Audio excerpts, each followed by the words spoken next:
Hi dear friends, അസ്സാം വലൈക്കും. Welcome back to another video. അപ്പോൾ ഇന്ന് ഞാനൊരു മൺഡേ മോർണിംഗിലെ കാര്യങ്ങളും വിശേഷങ്ങളും കുക്കിംഗ് ഒക്കെ ആയിട്ടാണ് വന്നിട്ടുള്ളത്. അപ്പോൾ ബ്രേക്ക്ഫാസ്റ്റ് ഉണ്ടാക്കണം, അതുപോലെ തന്നെ മോൾക്ക് സ്കൂളിലേക്ക് കൊണ്ടുപോകാൻ വേണ്ടിയിട്ട് ലഞ്ച് ബോക്സ് റെഡിയാക്കാനുണ്ട്. അപ്പോൾ അങ്ങനെയുള്ള കാര്യങ്ങളൊക്കെയാണ് ഇന്നത്തെ വീഡിയോയിൽ കാണിക്കുന്നത്. അപ്പോൾ വീഡിയോ മുഴുവനായിട്ട് തന്നെ കണ്ടു നോക്കുക. വീഡിയോ ഇഷ്ടമാകുന്നുണ്ടെങ്കിൽ ലൈക്ക് ചെയ്യുക, ഷെയർ ചെയ്യുക, കമൻറ്റ് ചെയ്യുക. പിന്നെ എൻ്റെ ചാനൽ ആരെങ്കിലും സബ്സ്ക്രൈബ് ചെയ്യാൻ കാണുന്നെങ്കിൽ പ്ലീസ് സബ്സ്ക്രൈബ് ചെയ്ത് സപ്പോർട്ട് ചെയ്യുക കേട്ടോ.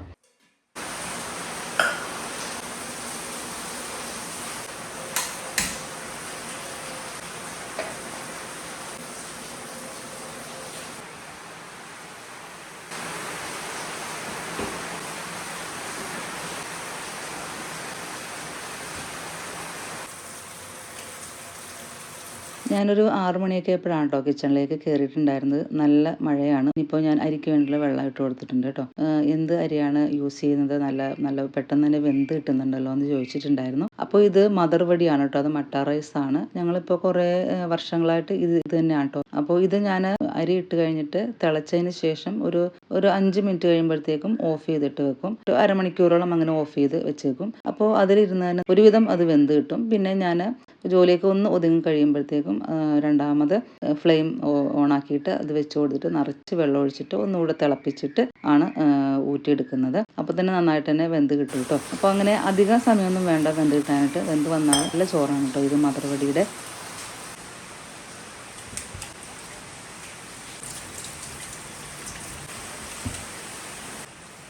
അപ്പോൾ അങ്ങനെ അരിയൊക്കെ കഴുകി ഇട്ട് കൊടുത്തിട്ടുണ്ട്. അതുപോലെ തന്നെ ഞാൻ അരി കുറച്ച് നേരം വെള്ളത്തിലിട്ടിട്ട് കഴുകി ഇട്ട് കൊടുക്കുന്നത്. അപ്പോൾ അതിൽ അഴുക്കും കാര്യങ്ങളൊക്കെ ഉണ്ടെങ്കിൽ നമ്മൾ അപ്പം തന്നെ കഴുകുന്ന സമയത്ത് അത് കുറേ പ്രാവശ്യം നമ്മൾ കഴുകിയാലാണ് അതൊന്ന് പോയി കിട്ടുക കേട്ടോ. ഇതാകുമ്പോൾ വെള്ളത്തിൽ കിടന്ന് കുറച്ച് നേരം കുതിർന്ന് വരുമ്പോഴത്തേക്കും പിന്നെ നമ്മൾ ഒരു 3 പ്രാവശ്യം കഴുകിയിട്ട് അരി ഇട്ട് കൊടുത്താൽ മതി.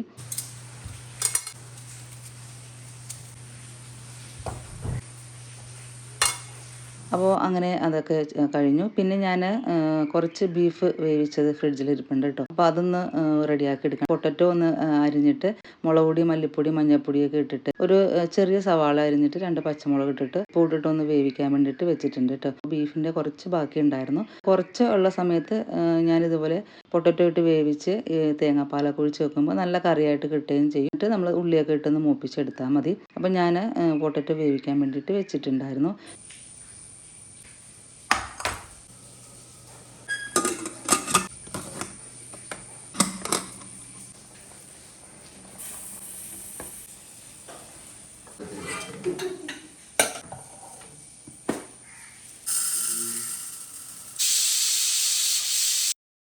ഇനിയിപ്പോൾ പൂരിയാണ് കേട്ടോ ഇന്ന് ബ്രേക്ക്ഫാസ്റ്റിന് വേണ്ടിയിട്ട്. അപ്പോൾ പൂരിയും ബീഫ് കറിയാണ്. അപ്പോൾ പൂരിക്ക് വേണ്ടിയിട്ടുള്ള മൈദ ഞാൻ എടുത്തിട്ടുണ്ടായിരുന്നു. അപ്പോൾ ആട്ട കഴിഞ്ഞിരിക്കുകയായിരുന്നു. സാധാരണ ഞാൻ അതാണ് എടുക്കുന്നത്. ഇന്നിപ്പോൾ മൈദയാണ് കേട്ടോ എടുത്തിട്ടുള്ളത്.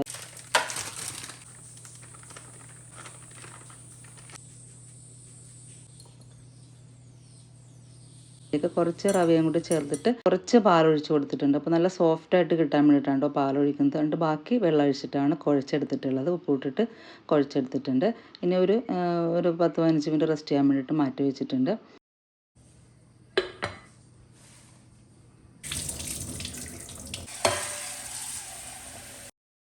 പിന്നെ ഞാൻ പരിപ്പ് വേവിക്കാൻ വേണ്ടിയിട്ട് കുക്കറിലേക്ക് ഇട്ട് കൊടുത്തിട്ടുണ്ട്. അപ്പോൾ പരിപ്പും മുരിങ്ങക്കായും തക്കാളിയും കൂടി തേങ്ങ അരച്ച് വെക്കാൻ വേണ്ടിയിട്ടുണ്ട് ലഞ്ചിന് കൊണ്ടുപോകാൻ വേണ്ടിയിട്ട്.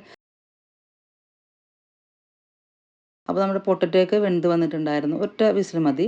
അതിലേക്ക് ഞാൻ ബീഫും കൂടി ഇട്ട് കൊടുത്തിട്ടുണ്ട്. ഇത്രയേ ഉള്ളൂ ബീഫ്. ഒന്ന് തിളപ്പിക്കാൻ വേണ്ടിയിട്ട് വെച്ചിട്ടുണ്ട് കേട്ടോ. ബീഫുള്ളൂ.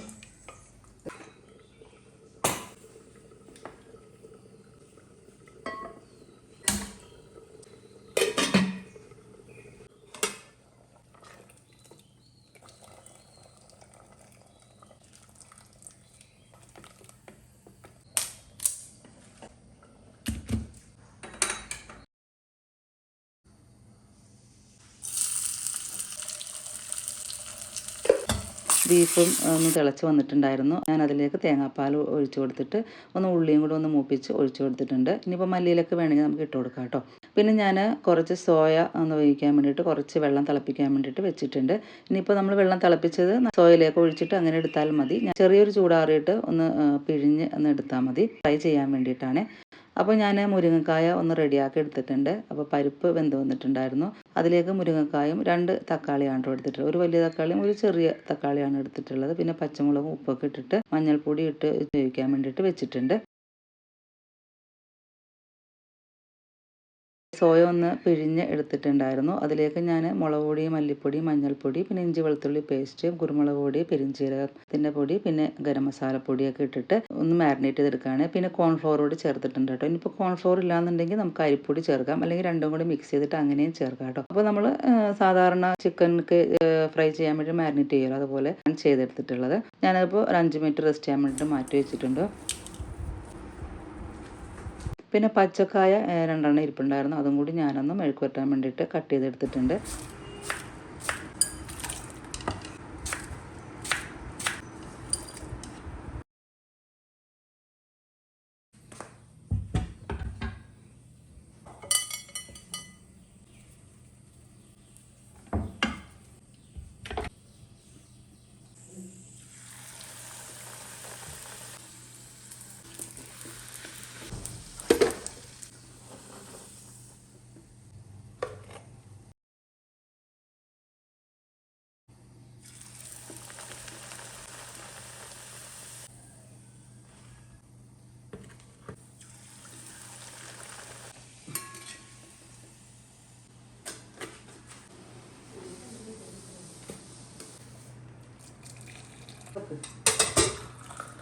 ഇനിയിപ്പോൾ മോൾക്കുള്ള ചായയും കൂടി ഒന്ന് എടുത്തിട്ടുണ്ടായിരുന്നു. മോളിനിപ്പോൾ ബ്രേക്ക്ഫാസ്റ്റ് കഴിക്കുകയാണ്. ചോറ് ഇനിയിപ്പോൾ രണ്ടാമത് ഞാൻ സ്റ്റൗവിലേക്ക് വെച്ച് കൊടുത്തിട്ടുണ്ട്. നിറച്ച് വെള്ളം ഒഴിച്ചിട്ട് നന്നായിട്ടൊന്ന് മിക്സ് ചെയ്തിട്ട് ഒന്ന് മൂടി വെച്ചിട്ടുണ്ട്. തിളച്ച് വന്ന് കഴിയുമ്പോഴത്തേക്ക് നന്നായിട്ട് തന്നെ വെന്ത് കിട്ടും. പിന്നെ നമ്മുടെ മുരിങ്ങക്കായും വേവിക്കാൻ വെച്ച് വെന്ത് വന്നിട്ടുണ്ടായിരുന്നു. അതിലേക്ക് ഞാൻ അരപ്പ് ഒഴിച്ച് കൊടുത്തിട്ടുണ്ട് കേട്ടോ. പിന്നെ കായും കൂടി ഒന്ന് മെഴുക്ക് പുരട്ടി എടുക്കുകയാണ്.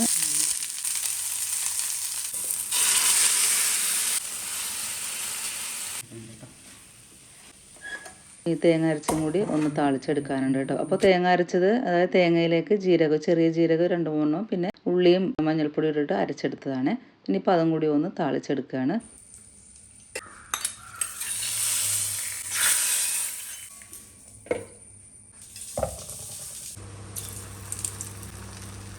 ഇനി ഞാൻ സോയയും കൂടി ഒന്ന് ഫ്രൈ ആക്കി എടുക്കുകയാണ് കേട്ടോ. ഞാൻ ആ പൂരി പൊരിച്ച എണ്ണ തന്നെയാണ് എടുത്തിട്ടുള്ളത്. അത് ചൂടാറിയിട്ടുണ്ടായിരുന്നില്ല. അപ്പോൾ അതിലേക്ക് തന്നെ ഇട്ടിട്ടൊന്ന് ഫ്രൈ ആക്കി എടുക്കുകയാണ്. കുറച്ച് കറിവേപ്പിലയും കൂടി ചേർത്തിട്ട് നന്നായിട്ട് തന്നെ ഫ്രൈ ആക്കി എടുക്കുകയാണ് കേട്ടോ.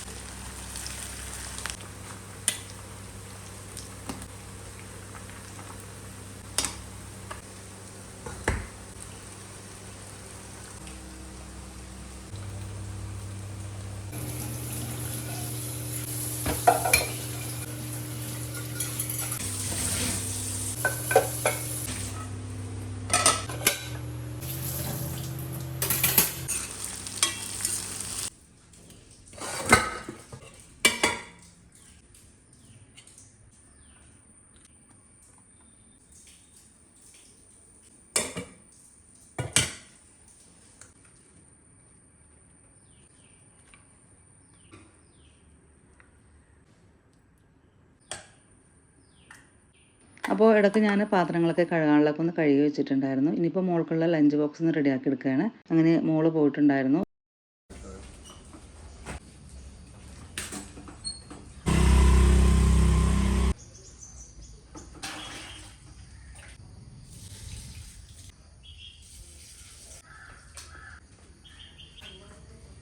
നമ്മുടെ വീട് പണി നടന്നുകൊണ്ടിരിക്കുകയാണല്ലോ. അതായത് പെയിൻറ്റിങ് നടക്കുന്നുണ്ട്, പിന്നെ പ്ലംബിങ് നടക്കുന്നുണ്ട്. അതുപോലെ ഇൻറ്റീരിയർ വർക്കൊക്കെ ബെഡ്റൂം, ലിവിങ് റൂം എല്ലാം കഴിഞ്ഞിട്ടുണ്ട് കേട്ടോ. പിന്നെ ഇപ്പോൾ കിച്ചണിലെ വർക്കാണ് നടക്കുന്നത്. കിച്ചണിലെ കബോർഡും കാര്യങ്ങളൊക്കെ ചെയ്തുകൊണ്ടിരിക്കുകയാണ്. അതിപ്പോൾ ഒരു 2 ആഴ്ചയൊക്കെ ഉണ്ടാവും കേട്ടോ. ഇലക്ട്രിക് ഒരു വിധമൊക്കെ കഴിഞ്ഞിട്ടുണ്ട്. ഇപ്പോൾ പെയിൻറ്റിങ് ആണ് വേറെ നടന്നുകൊണ്ടിരിക്കുന്നത്. കുറച്ച് കാര്യങ്ങൾ കൂടിയൊക്കെ ചെയ്ത് തീർക്കാനുണ്ട്. അപ്പോൾ അങ്ങനെയാണ് ഇപ്പോഴത്തെ വീട് പണിയുടെ കാര്യങ്ങളൊക്കെ. പിന്നെ മക്കൾ എത്ര പേരാണെന്ന് ഇങ്ങനെ ചോദിച്ചിട്ടുണ്ടായിരുന്നു കേട്ടോ. അപ്പോൾ എനിക്ക് 3 മക്കളാണ്, 3 പെൺകുട്ടികളാണ്. മൂത്തയാൾ CMAക്കാണ് പഠിക്കുന്നത്. അപ്പോൾ CMA ക്ലാസ്സൊക്കെ കഴിഞ്ഞിട്ടുണ്ട്. ഇപ്പോൾ ഫസ്റ്റ് പേപ്പർ എക്സാം കഴിഞ്ഞു. അത് പാസ്സായിട്ടുണ്ടായിരുന്നു. അതിൻ്റെ മൊമെൻ്റൊക്കെ ടൗൺ ഹാളിൽ വെച്ച് കൊടുത്തിട്ടുണ്ടായിരുന്നു കേട്ടോ. ഇപ്പോൾ സെക്കൻഡ് പാർട്ടാണ് ഇന്നിപ്പോൾ ഈ 20-ാം തീയതി, ഈ ജൂൺ 20-ാം തീയതിയാണ് അത് എഴുതുന്നത്. ഇനി രണ്ടാമത്തെ മോള് BC ആണ് പഠിച്ചുകൊണ്ടിരുന്നത്. അതിപ്പോൾ കംപ്ലീറ്റ് ആയിട്ടുണ്ട്. ഇപ്പോൾ എക്സാം ആണ് ഇനിയിപ്പോൾ നടക്കാൻ പോകുന്നത് കേട്ടോ. പിന്നെ ഏറ്റവും ഇളയ ആൾ 10ാം ക്ലാസ്സിലാണ് പഠിക്കുന്നത്. അപ്പോൾ ഇതൊക്കെ കമൻസിൽ എപ്പോഴും ചോദിക്കലുണ്ട്. ഞാൻ വീഡിയോയിൽ പല പ്രാവശ്യം പറഞ്ഞിട്ടുണ്ട്. സബ്സ്ക്രൈബേഴ്സാണെന്ന് തോന്നുന്നു ചോദിക്കുന്നത്. അപ്പോൾ അങ്ങനെയൊക്കെ. അപ്പോൾ വീട് പണി നടക്കുന്നത് കൊണ്ട് ഞങ്ങളിപ്പോൾ റെൻറ്റിനാണ് കേട്ടോ ഒരു 7 മാസമായിട്ട് താമസിച്ചുകൊണ്ടിരിക്കുന്നത്. പലരും ചോദിക്കാറുണ്ട് കേട്ടോ, ഈ വീട് പുതിയതാണോ, കിച്ചൺ മാറ്റിയോ എന്നൊക്കെ. അപ്പോൾ ഫസ്റ്റ് ടൈം കാണുന്നവരായിരിക്കും അങ്ങനെ ചോദിക്കുന്നത്. അതുകൊണ്ടാണ് ഞാൻ ഇപ്പോൾ പറഞ്ഞത്. അതുപോലെ തന്നെ ഞാൻ ഓരോ വീഡിയോയിലും കുക്ക് ചെയ്യുന്ന പ്രൊഡക്ട്സുകളൊക്കെ ഓരോ വീഡിയോയുടെ താഴെയും ടാഗ് ചെയ്യാറുണ്ട് കേട്ടോ.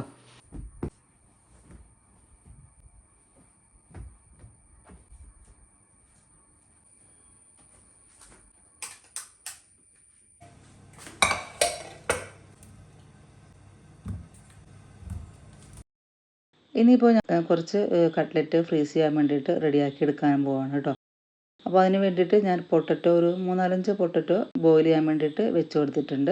അപ്പോൾ നല്ലപോലെ വെന്ത് കിട്ടണം കേട്ടോ പൊട്ടറ്റോയ്ക്ക്. എന്നാലും നമ്മൾ സ്മാഷ് ചെയ്യുന്ന സമയത്ത് എല്ലാം നല്ല മിക്സായിട്ട് കിട്ടുള്ളൂ. ഇനിയിപ്പോൾ ഞാനൊന്ന് ബീഫ് ഒന്ന് വേവിക്കാൻ വേണ്ടിയിട്ട് വെക്കുകയാണ്. അപ്പോൾ അതിലേക്ക് വേണ്ടി ഇഞ്ചി വെളുത്തുള്ളി ഞാൻ ഇതിൽ ചേർക്കാറില്ല കേട്ടോ. ഇഞ്ചി, പച്ചമുളക്, കുരുമുളക്, പെരിഞ്ചീരകം, കറിവേപ്പിലയും കൂടി ഒന്ന് ചതച്ചെടുക്കുകയാണ്. അപ്പോൾ കുരുമുളക് ചേർക്കാൻ ഞാൻ മറന്നു പോയിട്ടുണ്ടായിരുന്നു. മുഴുവനുള്ള കുരുമുളക് ഉണ്ടല്ലോ, അത് കുറച്ച് ചേർത്തിട്ടുണ്ട്. ഒക്കെ ചതച്ചെടുക്കണമെങ്കിൽ അങ്ങനെ എടുക്കാം കേട്ടോ. അപ്പോൾ ഇതൊക്കെ ഓരോരുത്തരുടെ എരിവിനനുസരിച്ച് ചേർത്ത് കൊടുക്കുക കേട്ടോ. എന്നിട്ട് ഞാൻ പകുതിയോളം ബീഫിലേക്ക് ചേർക്കുന്നുണ്ട്. ബാക്കി പകുതി നമ്മൾ സവാളൊക്കെ വഴറ്റുമല്ലോ, അതിന് വേണ്ടിയിട്ട് മാറ്റി വെച്ചിട്ടുണ്ട്. പിന്നെ അതിലേക്ക് ഉപ്പ് ചേർത്ത് കൊടുത്തിട്ടുണ്ട്. പിന്നെ ഒരു അല്പം മാത്രമേ മഞ്ഞൾപ്പൊടി ചേർത്തിട്ടുള്ളൂ കേട്ടോ. ഇനിയിപ്പോൾ ഞാൻ വെള്ളമൊന്നും ഒഴിച്ചിട്ടില്ല, ഒന്ന് വേവിക്കാൻ വേണ്ടിയിട്ട് വെച്ച് കൊടുക്കുകയാണ്. ബീഫൊന്ന് നന്നായിട്ട് വെന്ത് കഴിയുമ്പോൾ നമുക്ക് അതിൻ്റെ എയറൊക്കെ പോയി കഴിയുമ്പോൾ തുറന്ന് നോക്കിയിട്ട് വെള്ളം ഉണ്ടെങ്കിൽ നമുക്കൊന്ന് വറ്റിച്ചെടുക്കണം കേട്ടോ. വറ്റിച്ച് ഡ്രൈ ആക്കിയിട്ട് വേണം ബീഫ് എടുക്കാൻ വേണ്ടിയിട്ട്.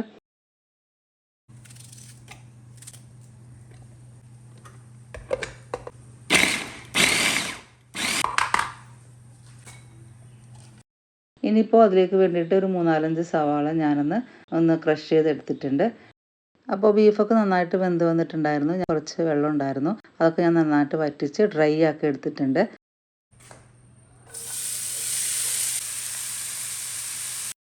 ഇനിയിപ്പോൾ ഞാൻ സവാള ഒന്ന് ക്രഷ് ചെയ്തെടുത്തത് ഒന്ന് വഴറ്റാൻ വേണ്ടിയിട്ട് വെച്ചിട്ടുണ്ട് കേട്ടോ. അപ്പോൾ പൊട്ടറ്റോയും വെന്ത് വന്നിട്ടുണ്ടായിരുന്നു, അത് ഞാനൊന്ന് സ്മാഷ് ചെയ്തെടുത്ത് വെച്ചിട്ടുണ്ട്. അപ്പോൾ സവാളയൊക്കെ വഴന്ന് കഴിഞ്ഞപ്പോൾ ഞാൻ നമ്മൾ ക്രഷ് ചെയ്ത് വെച്ചിരുന്ന അതിലേക്ക് ചേർത്തിട്ട് ഒന്ന് വഴറ്റിയെടുത്തിട്ടുണ്ട്. ആ സമയം കൊണ്ട് നമ്മുടെ ബീഫിൻ്റെ ചൂടൊക്കെ ആറിയിട്ടുണ്ടായിരുന്നു, അത് ഞാനൊന്ന് ക്രഷ് ചെയ്തെടുത്ത് വെച്ചിട്ടുണ്ട് കേട്ടോ. അപ്പോൾ സവാള നല്ലപോലെ ഒന്ന് ഡ്രൈ ആക്കി എടുക്കണം കേട്ടോ. അതിൽ വെള്ളമൊക്കെ നന്നായിട്ട് ഡ്രൈ ആക്കി വേണം വഴറ്റിയെടുക്കാൻ വേണ്ടിയിട്ട്. അതിനുശേഷം ഞാൻ അതിലേക്ക് ഗരം മസാലയും ചേർത്ത് കൊടുത്തിട്ട് നന്നായിട്ട് മിക്സ് ചെയ്തെടുത്തിട്ടുണ്ട്. പിന്നെ നമ്മൾ ക്രഷ് ചെയ്ത് വെച്ച ബീഫും പിന്നെ സ്മാഷ് ചെയ്ത് വെച്ച പൊട്ടറ്റോയും കൂടി ചേർത്തിട്ട് എല്ലാം നന്നായിട്ട് മിക്സ് ചെയ്തെടുത്തിട്ടുണ്ട് കേട്ടോ.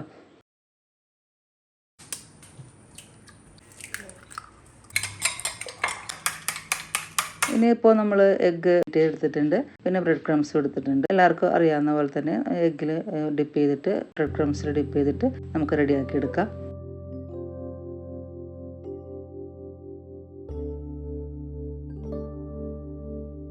എല്ലാം അങ്ങനെ റെഡിയാക്കി എടുത്തിട്ടുണ്ട്. ഞാനപ്പോൾ ഓരോ ബോക്സിലാക്കിയിട്ട് ബട്ടർ പേപ്പറാണ് കേട്ടോ വെച്ചിട്ടുള്ളത്. അതിലേക്ക് ഞാൻ എല്ലാം ഓരോന്ന് എടുത്ത് വെച്ചിട്ട് 2 ബോക്സിലാക്കിയാണ് വെച്ചിട്ടുള്ളത്.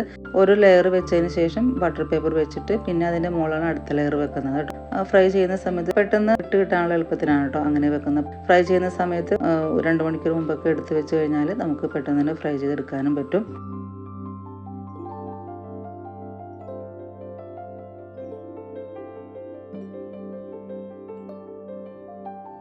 അപ്പോൾ ഇത്രയൊക്കെയാണ് ഇന്നത്തെ വീഡിയോ എന്ന് പറയുന്നത്. വീഡിയോയുടെ വൈൻഡപ്പ് ചെയ്യാണ്. വീഡിയോ എല്ലാവർക്കും ഇഷ്ടപ്പെട്ടെന്ന് വിചാരിക്കുന്നു. അടുത്തൊരു അടിപൊളി വീഡിയോ ആയിട്ട് വരുന്നത്. Thanks for watching.